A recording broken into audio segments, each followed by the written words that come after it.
budget or the special warrant there. All right. Kim, do you want to start with these items and just start going right through them? Yeah, sure. Lonnie, did you get the link I just emailed so we can pull it up on the screen just so that we're all working from the same? I just sent an email to them, the board, like, I don't know, 5 o'clock-ish. Yep. And I did put it in SharePoint again so that everybody can.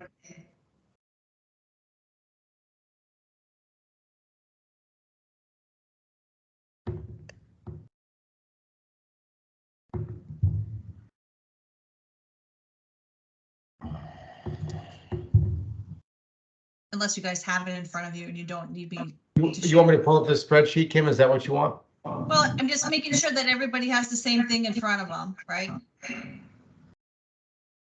Yep.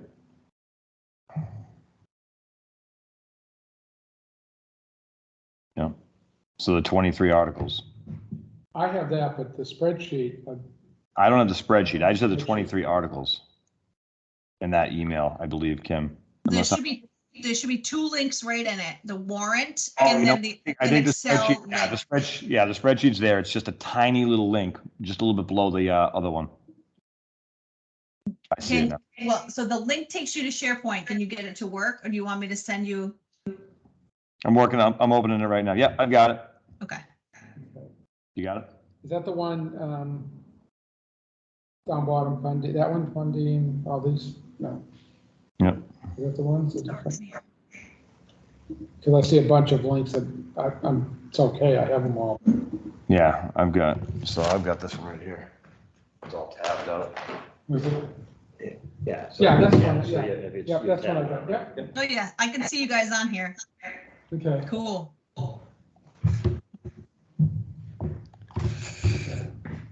Okay.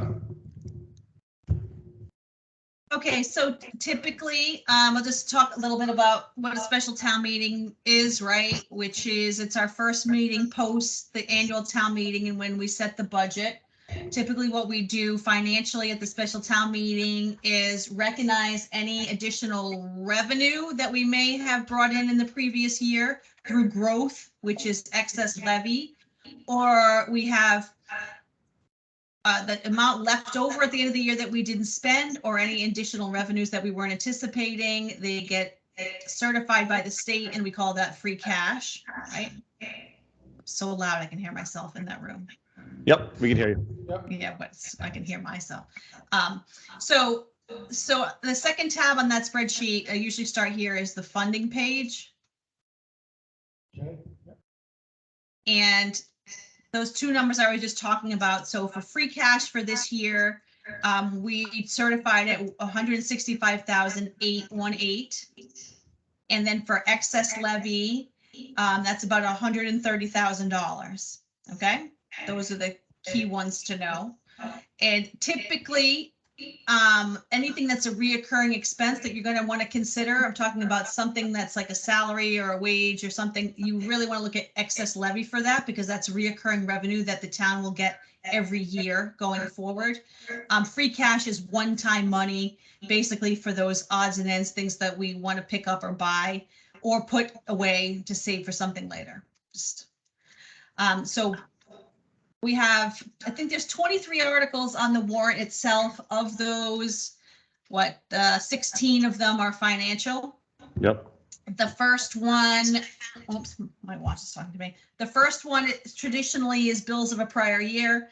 These are anything that came in as a bill after July 15th. So technically they're past the point of us being able to charge them to the previous year.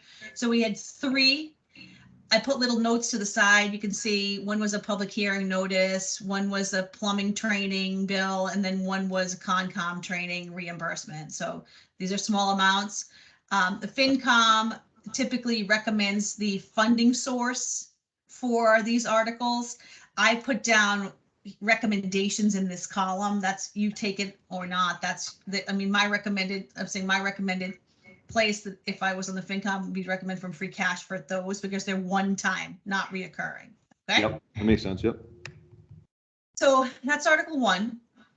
Article 2 is a combination of a bunch of different types of wage or salary or training related expenses that we have to fund contractually, with a couple of small exceptions.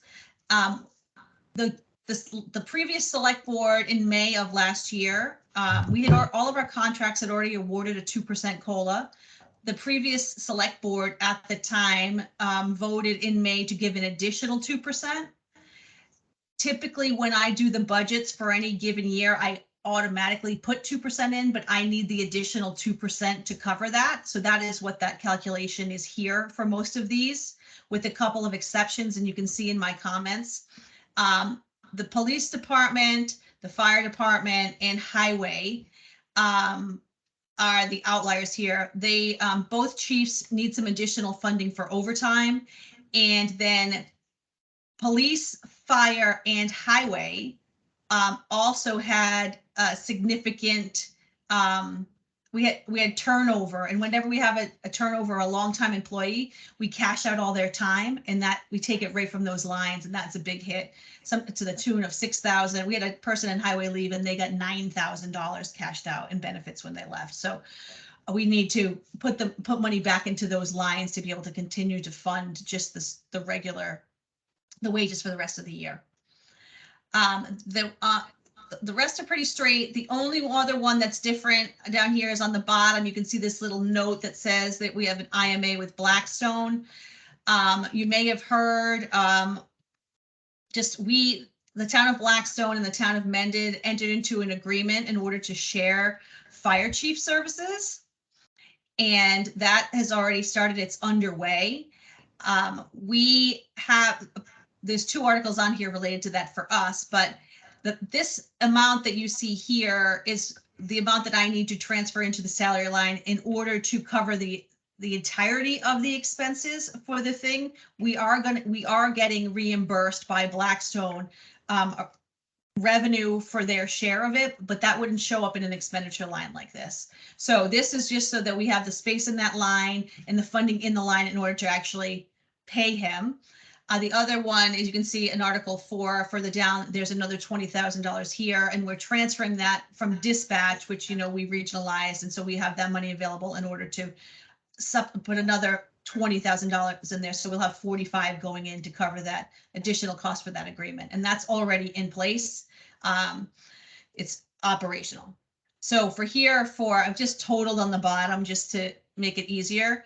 So the first place we want to go to for raises like this, also in highway, there's $10,000 for CDL training for 2 new employees. That's a one-time expense related to wages. So you can see right here, recommended funding sources. I have 2 that I've put.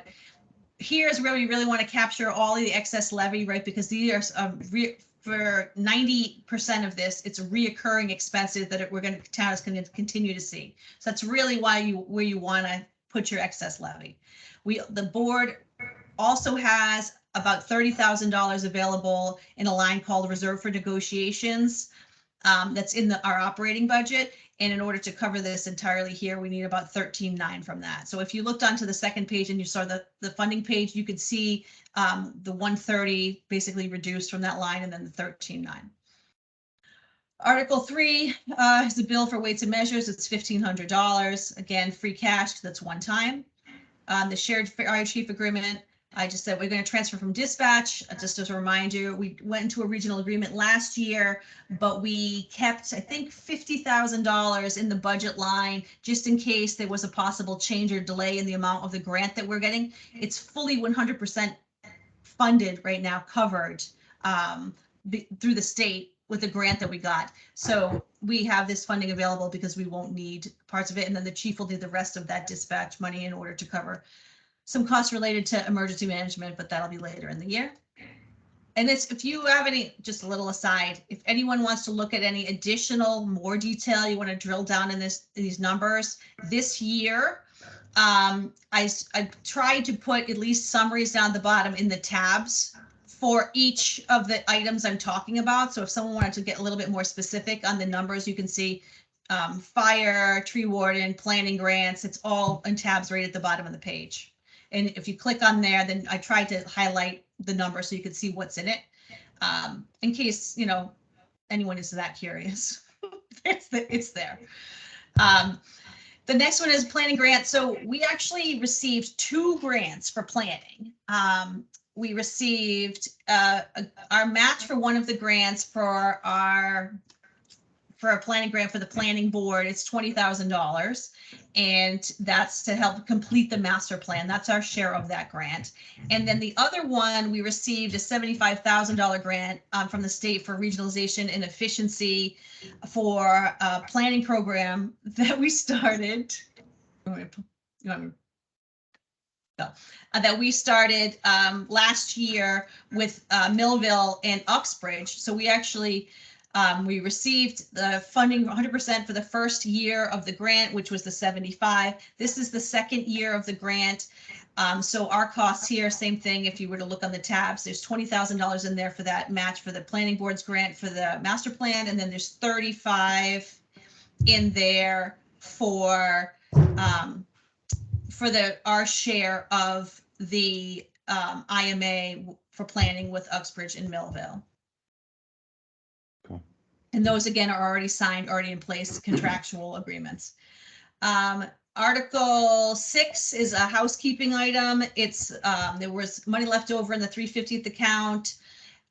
In order to utilize it for future events, we need to transfer it into a less specific line that doesn't say 350th. That basically says town events, so that we can use it for the next Rock the Block or whatever event comes up. So that's just moving money. This town hall elevator / exit design. This probably will be funded 100% with CPA funds. We're still waiting on the second quote for this. If you picture the town hall in the back where the elevator is, if you've ever been over there, and there's a rear exit out the back, and it's also where the well is that was built under the addition. That section of the building, when it was added, and I think it was the 80s, was that exit back there was basically built as an emergency exit and not a main point of entry for the building. And so in addition to not looking great, it really doesn't function very well. The elevator door was sort of backwards, pushes people to fall down the stairs. The grade of the staircase itself is very questionable. Down the back, it's not well lit. It's so what we're doing here is we've already got one contractor that came through, is going to do a schematic design of the entire area, including external and internal enhancements to that entryway, because once the campus is complete, more people are going to park in the back, and they're obviously going to want to use that what was an exit now is an entrance. It's going to get more use, and it has to be improved. So hopefully there'll be an article in May to borrow against CPA for a large project, which is that whole back section. So that should be pretty exciting. So this piece here is the initial design, and then about 25,000 for the architect designs, the second phase of the design process for that. Article 9 is funding for the tree warden. I did a lot of digging through files this week about the tree warden to trying to get an idea of what's what. So we in the past, we have a new tree warden was elected, and in the past the tree warden was the highway surveyor. And what was good about that is that in certain years, if additional funding was needed, he sort of supplemented the tree budget from the highway budget if he was able to, but we obviously can't do that going forward. So I had to take a real close look at the actual amount of expenditures over the last, let's say, 10 years, take an average of that. The new tree warden, Ted Steves, had come to the board to ask for a certain amount of money in order to, seriously plan for this year to do work. So, and he had asked, I think he had asked for about 35,000, which is right around where I came in with my recommendation, which was about 31, based upon previous year's spend plus the bills he already had to pay this year. So that will be going forward, but it is interesting to see how much we actually have spent over the years on tree work. So that is that article. Then next we've got a couple of different articles for that highway department. The first one is $8,100. Earlier this year, they purchased a power washer out of their road machinery supplies line. That purchase could have been purchased out of their new and used equipment line, but they had already expended it for something else. And so we're going to basically replenish that line, one-time cash, free cash to pay for the power washer. Article 11 was about $3,500 worth of, invoices for repairing a truck that had already occurred.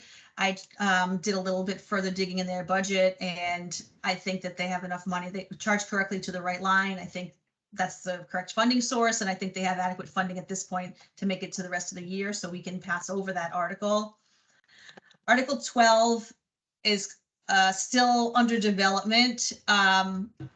This was a request for about $20,000 related to paving curbing work that had to be outsourced because they were short on staff for a couple of months in the summer. We're drilling down on what was actually paid already and what the request is. Right now, I believe the request is only $8,700. And so that would be from free cash too, one-time money for work already done.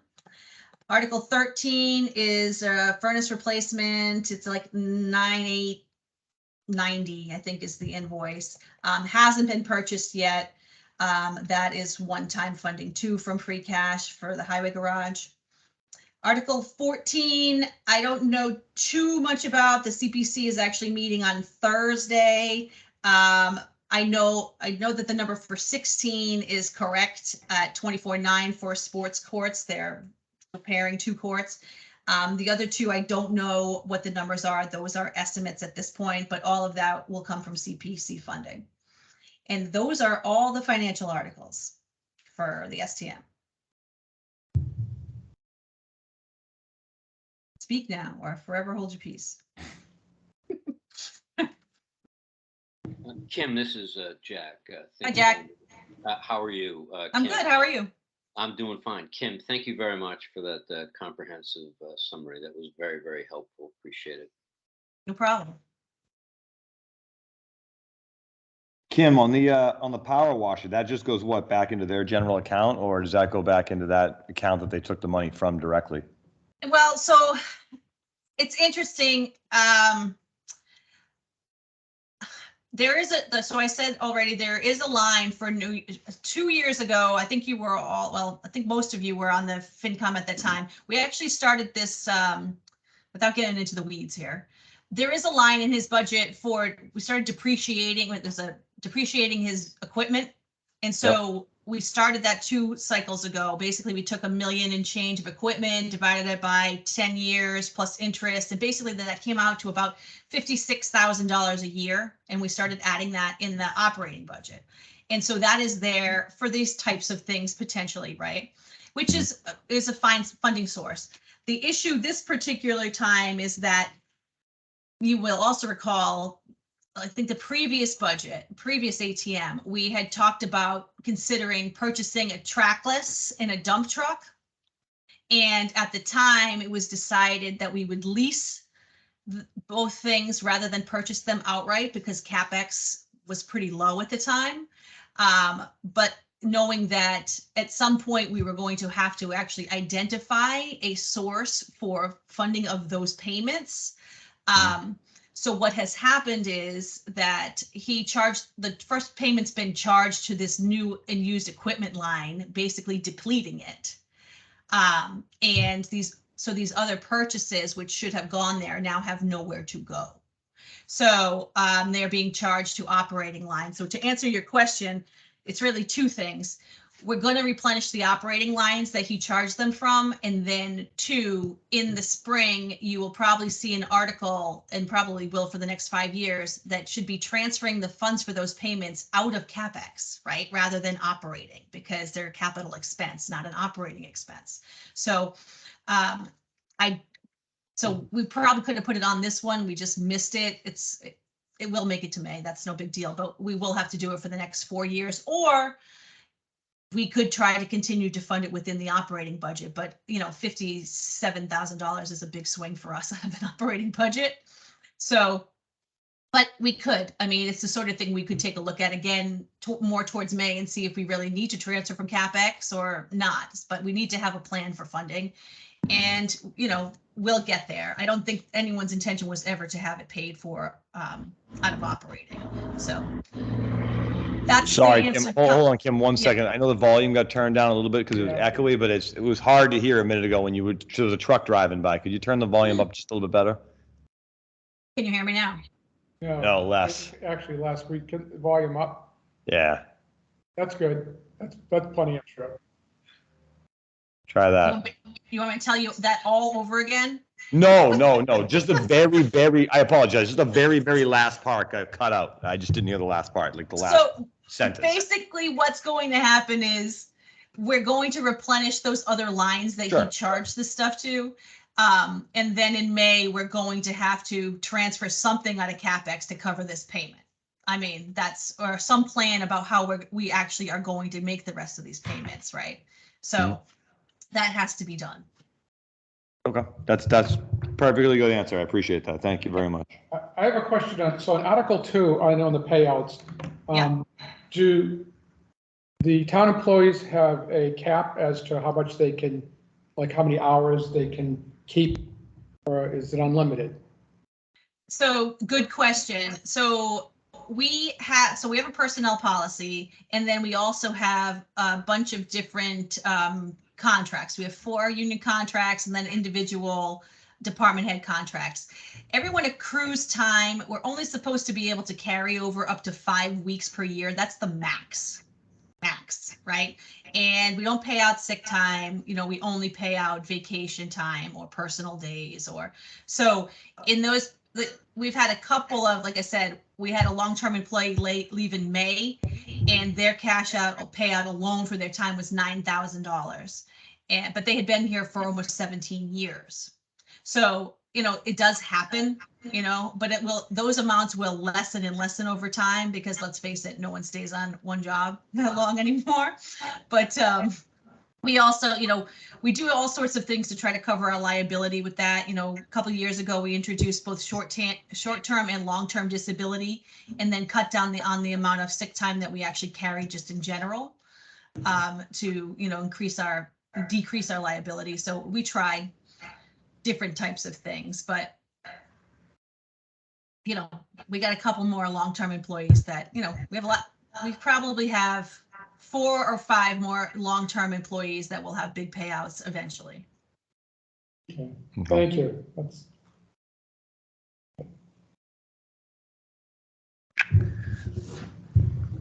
I don't see anything else that I have a question on right now, Kim, with the stuff I'd like to look this over a little bit more as well, but.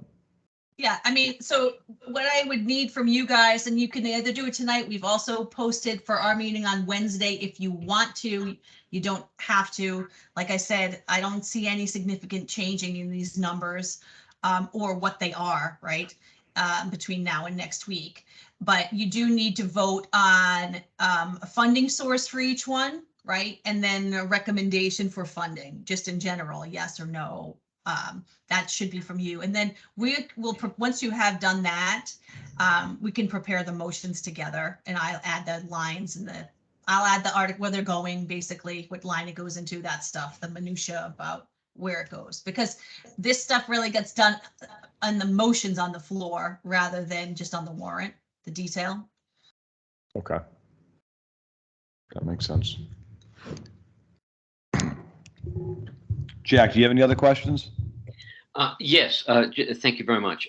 Kim, in just, I guess, perhaps, and let me ask Mike as well, where we have, was it 3? We have 3, 1, 2, 3, 4 members here this evening, Mike? FinCom, I think we just have 3. Oh, we have 2 members here and yourself, so we have 3 Just members. 3 members of the FinCom. So, really, what's the pleasure of the chair here, the FinCom? Could we proceed perhaps with, based on what Kim has provided here, a motion. Would that be appropriate at this juncture, or what's the pleasure of the chair to proceed tonight, or do you want to do this, on another evening? 1 second, Jack. Oh, sorry, somebody's just popping in. Come on in. If you're, So the lights went on. yeah, oh, sorry, FinCom meeting. Jack, I'm happy to do it tonight. I mean, we have enough people to do it. I don't have a problem with doing it tonight. If it saves the time to, as long as everybody don't want more time to review, these items. I mean, I think pretty much every one of the articles has a suggestion on from where to get the cash from. And here's the other thing. You will also meet again, presumably at the town meeting before the town meeting, right? So if there was anything that came up between now and then or something, you do have another time that you would meet, and it's not that difficult for us to change like a funding source in a motion, right? That's just words once we're there. But so it's not as if it's drop dead. Now, right? You still have other opportunities to. Knowing that Mike Mandelier isn't here, and I'm sure he's going to want to weigh in on this, I think maybe we do hold a second here. Mike Krager too. And Mike Krager as well. And you said, and Nick was in Florida. So, I mean, yeah, I think, kind of going back on what I had said earlier, I think it does make more sense to have everybody have a chance to take a look at the spreadsheet, and, certainly can use email to ask any questions that we need, Sure. if they have other additional questions to be asked. Great. Thank you, Mr. Chair, for answering the question. Thank you, Jack. Fine here. I just wanted to understand the logistics. Kim, thank you very much for all your work on putting this together as well. You're welcome. I did have one other question. I did see the Board of Selectmen's meeting when they were considering the various warrant articles for the special town meeting, including a fairly comprehensive discussion with the tree warden on the anticipated, expenses associated with tree removal due to, disease and the like. As it stands right now, for the sort of recommendation as you have it, would this be more or less to sort of get us to the sort of the winter time, basically before the snow flies kind of thing? Is that was the idea behind it? For the current? So he had two specific recommendations. There was a bill that was essentially a bill of a prior year. Right. That he had to pay basically in the first 30 days, which he did, which was about $12,000. Right. And then he had asked for, an additional amount more to sort of get through the rest of the year. And our question at the time, I think what you probably heard us say, which is, what are we normally spending in there, right? It's hard to tell. Make sure we look at all the different sources, which is why I also looked in, in the highway. And, it looks to be about, on average, last year, if you include the, if you look on that tab that says tree ward, and if you look on, if you include that bill of a prior year that's now charged into this year, that was a really high year. We spent $67,000 on tree work. But on average, we spend about 50, right? Okay. Yeah. So now the other thing we need to do going forward, and you'll talk about this, is typically towns, when they know they're going to spend $30,000 to $50,000, let's say per year on tree work, they bid the tree work for the whole thing, right? For rates. And that is definitely what we need to do immediately. So that whatever he's planning for this job for the rest of the year, we'll know what the set dollar amount is, and we'll know what the cap is, right? That's what we're going to do, so that he can't go over it. But transferring him this amount now isn't just for the winter. It's what I think the budget, it reimburses him for what he needed, plus what I think on average it is, but it doesn't preclude him from, coming back later in the year, right? And asking for more. We still have, in the funding piece, we still have some more free cash that we could put towards it. Got it. And we also have, and as I told him, because he's new, basically, we can always transfer in May no matter what, right? In the last 90 days, if there was something. If an emergency came up and it was a true emergency, then the FinCom also has a reserve of $45,000 available for situations like that. So there's no chance here that he would ever basically run out and be stuck. So. Terrific. Thank you. Very helpful.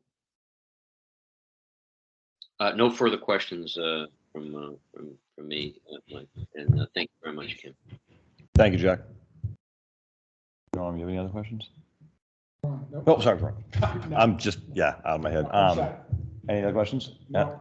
Kim, I don't have any other questions, so I appreciate all your time on Yeah, this. thank you This for is a that. fantastic spreadsheet, by the way. It's, well, I like to say it's the same one I've been doing for 8 years, but 9 years now. But and we will be discussing them on Wednesday too with the selectmen, just now that I have the numbers more finalized and sort of, we didn't have all of our excess levy certified and free cash the last time we met. So Okay. if if you want to take another pass or have any follow-up questions, feel free to jump on in there too. Yeah, I'll definitely Wednesday, jump on. right? Because I know nobody wants to scramble right before the STM feeling like they don't have the information that they need. And so let's try to, email, call, whatever, if something comes up beforehand so that we can take care of that right away. Yep, and I'll send the guys an email with this, kind of summarize Yeah, this is good. I mean, about this stuff here and see what the kind of response we get from them. sure. Thank you. Okay. This is very good. Awesome. Motion to close the meeting, you guys? Yeah, actually, Mr. Chair, I just have one other item I just want to Of course. raise, if you don't mind, and I know it's not on the agenda item. I think but, I have one too, before you go too. Yeah, Kim, please proceed. So I just wanted to talk about, I have 2 things actually. I sent you an email. There is a vacancy on the FinCom. Yes. Okay, so we are soliciting, if someone reaches out to us or someone reaches out to you and they're interested, make sure they email us in writing and submit it to my office, right? Myself or Laura, or so that we can give them consideration. And then we've been through this process before, but typically the FinCom would interview the candidates, right? And then the board would also, and we try to do it together, basically. So if you do, I'm just saying, if you do hear from someone and they do say that they're interested, make sure they submit it in writing, right? Because a lot of times that's the piece we need to make sure everything moves forward. And then the other one is just a heads up. Once we get past the STM, we are starting the budget year, right? FY24. And 2 things will happen pretty shortly right then after. One is which I envision coming back to the FinCom just to talk about what the new budget looks like. Okay, because it doesn't look like the spreadsheets we've been using in the past. And it's certainly some of the accounts are going to change, and it's not going to be, it's going to, the information is great and it's easy to read, but it is different. And the structure of it is going to be different, a little bit different. And then it will change again, even the year after that. But we want to make sure that everybody has a decent handle on what we're looking at, right? I feel like we want to spend a little time just on that, right? And Okay. so we're going to be getting into that probably in December. And the budget memo itself is going to go out in the next couple of weeks or so, just kick off the budget again for the departments to put their budgets in. But it's going to be a little bit, it's going to be bumpy because it's a brand new system. So just keep that in mind. And we'll, but so far very easy to use, just, got to get people used to it. So Great. That's all. Thank you for that, Kim. Mr. Chair, I just wanted to just drop a quick note here. I know that the select board sent off a very nice letter recognizing the service of Jean Davern, the Absolutely.